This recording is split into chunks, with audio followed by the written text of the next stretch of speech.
43 වෙනි ප්‍රශ්නේ.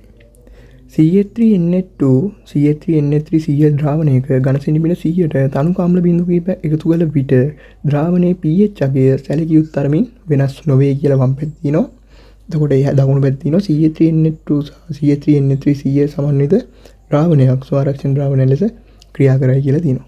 ඒකට අපි බලමු. ස්වරක්ෂණ ද්‍රාවණයක් කියන්නේ මොකක්ද කියලා බැලුවොත් ස්වරක්ෂණ ද්‍රාවණයක් කියලා කියන්නේ එක්ක ප්‍රබල අම්ලයක් නැත්නම් ප්‍රබල බස්මයක් නැත්නම් ජලය යොදා තනුක කරන් pH අගය සැලකිය යුතු තරමින් වෙනස් නොවන ද්‍රාවණ වලට තමයි අපි කියන්නේ ස්වරක්ෂණ ද්‍රාවණ කියලා. ඒ කියන්නේ ප්‍රබල අම්ලයක් දැම්මම ප්‍රබල බස්මයක් දැම්මම ජලයෙන් තනුක කරන් pH අගය සැලකිය යුතු වෙනසක් පෙන්වන්නේ නැති ඒවා තමයි අපි ස්වරක්ෂණ ද්‍රාවණ කියලා. සාමාන්‍ය ස්වරක්ෂණ ද්‍රාවණයක් අපි හදාගන්නේ කොහොමද?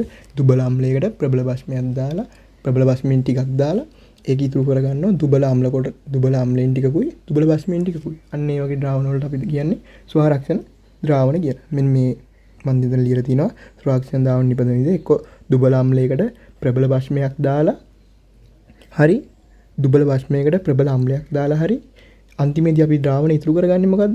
සංයුක්මක අම්ලයයි බස්මයයි ද්‍රාවණය තුල ඉතුරු කරගන්නවා. අන්න ඒ වගේ ද්‍රාවණයකට අපි කියනවා ස්වරක්ෂණ ද්‍රාවණයක් කියලා. ඒ වලට එතකොට ප්‍රබල අම්ලයෙන් ටිකයි ප්‍රබල බස්මයෙන් හරි ටිකක් නැත්නම් ජලයෙන් තනුක කරත් ඒකේ pH අගය වෙනස් වෙන්නේ නැහැ. හරි.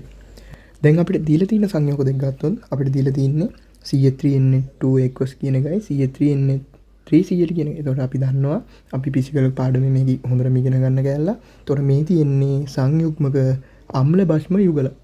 එහෙනම් අපි දන්නවා සංයුග්මක අම්ල බස්ම යුගලක් සමසාන්ද්‍රණ වලින් තියෙද්දී එතකොට ඒවා ස්වරක්ෂණ ද්‍රාවණයක් විදියට ක්‍රියා කරනවා කියලා. හරි. එතකොට මේ ප්‍රශ්නේ තියෙන්නේ මොකද්ද? CH3 ද්‍රාවණයකට ඝන සෙන්ටිමීටර් 100කට තනුක khනිජ අම්ල බිඳු කීපයක් එකතු කළ විට pH අගය සැලකිය යුතු තරමින් වෙනස් නොවේ කියලා.